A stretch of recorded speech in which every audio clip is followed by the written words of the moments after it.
Ang programang ito ay rated SPG. Striktong patnubay at gabay ng magulang ang kailangan. Maaaring may masiselang tema, lengguwahe, karahasan, sexual, horror o droga na hindi angkop sa mga bata. Nang dahil nga sa nangyari dito kay Lolo Pepe ay mapahamak naman itong si Annalyn dahil nga pupuntahan niya doon sa lugar kung saan ay nandoon nga itong si Lolo Pepe. Kaya naman bumulaga doon kay Annalyn at Regan na wala nga itong malay. At ito namang si Zoe ay kabado naman dahil hindi na naman niya inamin na si Moira ang may kagagawan upang mawala ng malay itong si Don Pepe. Dahil dito ay mapahamak nga siya. Samantalang ito namang si Annalyn ay naghihintay naman dito sa tawag dito ni Lolo Pepe. At hindi na nga ito nakatiis pa ay siya na nga ang tumawag ngunit hindi naman ito sumasagot. Dahil sa nawalan nga ng malay ito ay agad naman tinawagan dito ni Zoe itong si Annalyn upang sakluluhan nga itong si Lolo Pepe. At dahil dito ay matutuklasan nga nila na nagpa-DNA nga itong si Don Pepe upang malaman kung sino nga ba talaga ang anak dito ni RJ. Kaya naman mawalan ka kaya ng alaala itong si Don Pepe dahil nga sa nangyari. Samantalang nag-aalala naman itong si Giselle at RJ dahil sinubukan nga itong tawagan ay hindi nga ito sumasagot.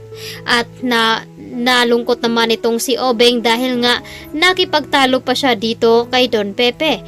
At dahil dito ay paalis na nga ito papuntang Amerika.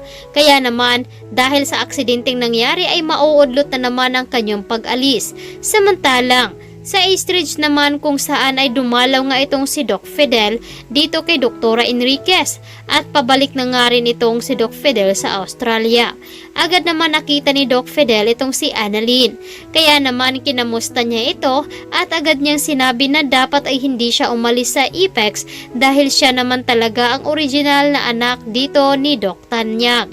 Nagulat pa itong si Annalyn sa sinabi dito ni Doc Fidel. Dahil nga walang ibang nakakaalam sa DNA na pinagawa dito ni RJ sa kanya. At dahil dito ay biglang napaisip itong si Doc Fidel na hindi muna babanggitin kay Annalyn.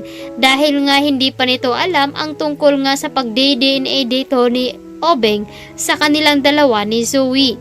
At dahil dito, inaanak daw kasi ni Doktora Enriquez ang anak dito ni Doc Fidel. Kaya magkakumari daw sila.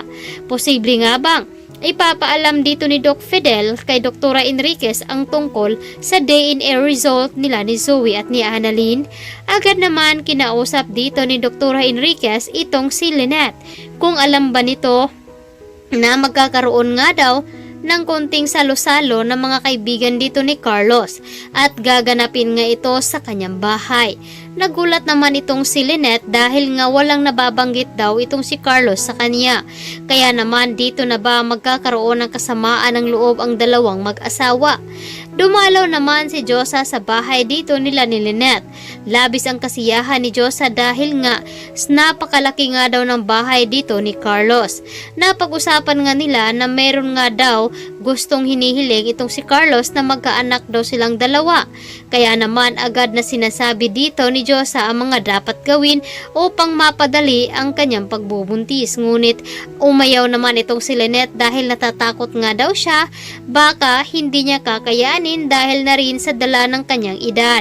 Ngunit sinabi naman at pinapalakas dito ni Josa ang kanyang loob na wag daw mag-aalala dahil bata pa naman daw silang dalawa ni Carlos. At isa pa ay doktor naman daw itong si Carlos, hindi nga niya pababayaan itong si Lynette. Ngunit buo pa rin ang desisyon dito ni Lynette na ayaw na daw niyang magkaanak pa dahil may kanya-kanya naman silang mga anak. Nandiyan naman si Annalyn at pati na rin si Harry.